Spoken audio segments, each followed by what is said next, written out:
खुलुमबाय Bodoland एंखं television studio आं हायना सिगयारि दिनै फुंबिलिनि गाहाय रादाबफोराव दङ। 15 मार्चनिफ्राय जानो गोनां मेट्रिक आनजादनि रुटिनखौ सेबेआ फोसावबाय। चिरांनि बिजनी दाङाइगाव सकआव सानै ड्राग्स फालांगि हमजादों। दतमा पस्ट अफिसनि जोहै गाहाय मन्थ्रिनो नारायणनि सेनानि लाइजाम। क'क्राझाराव बाजै हटेल होग्रा गलादारखौ दुथांफोरा बुथारनानै गारलांनायनि सन्देह। एमएलए उरखावगोरा ब्रह्मआ गावनि बिफानो मान बावदों।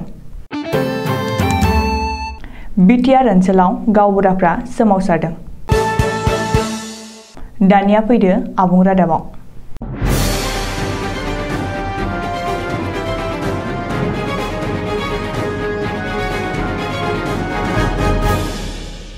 सोलिफु बोसोर 2022 नि 15 मार्चनिफ्राय जानो गोनां 10 थाखोनि एबा मेट्रिक आनजादनि रुटिनखौ सेबेआ फोसावबाय। बे रुटिननि बादियै 15 मार्च एबा सेथि सानाव फुंनि 9 रिंगानिफ्राय जागायजेननानै इंराजि आयदाखौ फरायसाफ्रा लिरजेननो मोनगोन। नैथि सानाव 17 मार्चआव गावबा गावनि रावारि एबा एमआइल आरो थामथि सानाव 21 मार्च खालि सानखान्थि आयदा। बेबादिनो जोबथा सान 31 मार्च बिस्थिबार खालि गासै मोनजि इलेक्टिभ आयदाफोरा खनसेयैनो जाजोबगोन। नोजोर होनो गोनांदि कर'नानि दुंहाव थासारियावबो बे मेट्रिक आनजादा अफलाइन जागोन।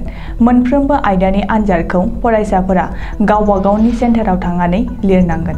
सिगां सानाव फरायसाफोरा सोंलु बिलाइ फरायग्रोनो थाखाय 8 रिंगा 50 निफ्राय 9 रिंगासिम 10 मिनिट सम आलादायै मोनगोन आरो बेनि थाखाय आनजाद सेन्टारनि खुंथाया राहा लानांगोन।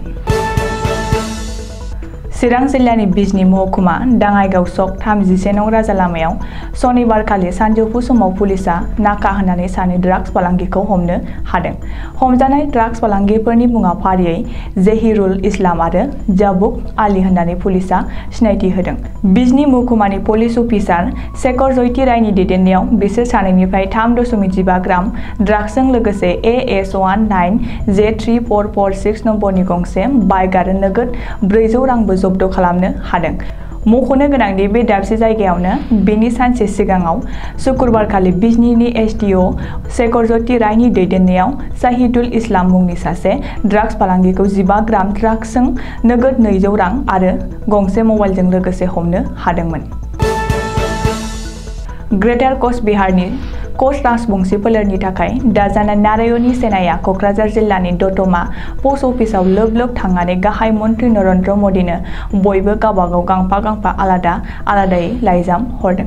बे लाइजामनि जोहै पार्यटि फायखे एबा इण्डियान आर्मियाव गोदानै नारायणनि रेजिमेन्ट दानानै होनांगौ होननानै दाबि खालामदों।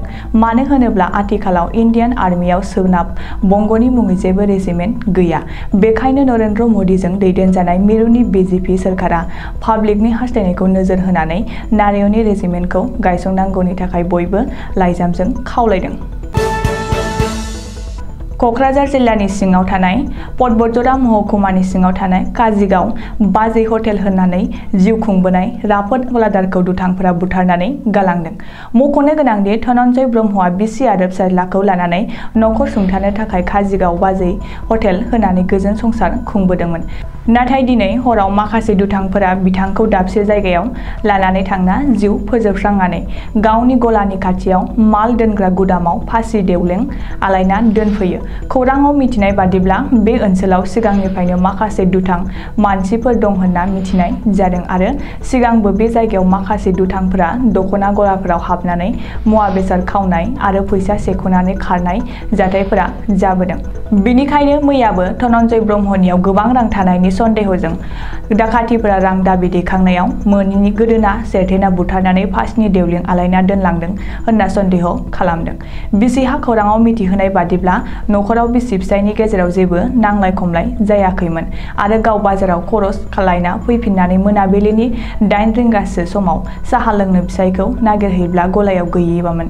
गलायाव गैयैखौ नुनानै नखरनि सोमोन्दो थानाय मानसिफोरनियाव आरो लोगोफोरनियाव फन खालामनानै खबर लासेयावबो नखरनि आरो लोगोफोरनियाव थाङैनि फिन मोनदोंमोन आरो फिसाया माब्लाबाबो गुबुननि नखराव हर थाफेरा होनना बुंथियो। नखर आरो ओनसोलनि सुबुंफोरा जाथायनि सायाव पुलिस बिफानखौ गोख्रोङै नायबिजिरनानै दायनिगिरि सुबुंखौ हमनो थाखाय अजद दैखांबाय। आसामनि गिबि मन्थ्रि डक्टर हिमन्त बिश्व शर्मानि बिथोन बायदियै रायजोनि एमएलएफोरा गावबा गावनि जोनोमगिरि बिमा बिफाजों रंजा बाजायै सम बारहोहरदों। आसामनि गिबि मन्थ्रिनि बिथोन बायदियै सनमान होनानै बाक्सा जिल्लानि सिङाव थानाय सापागुरि बियाबनि एमएलए उरखावगोरा ब्रह्मआ मैया फुंबिलि समावनो गावनि जोनोम गामि जायगा दतमानि सालानि बाथाबारियाव थाङो। एमएलए उरखावगोरा ब्रह्मआ गावनि 90 बोसोर जानाय जोनोमगिरि बिफा हेंकेश्वरखौ गांसे आर'नाइजों बरायना लाग्रोयो आरो गावनि आखाइजोंनो बिफानो ओंखाम दै दौना जाहोयो।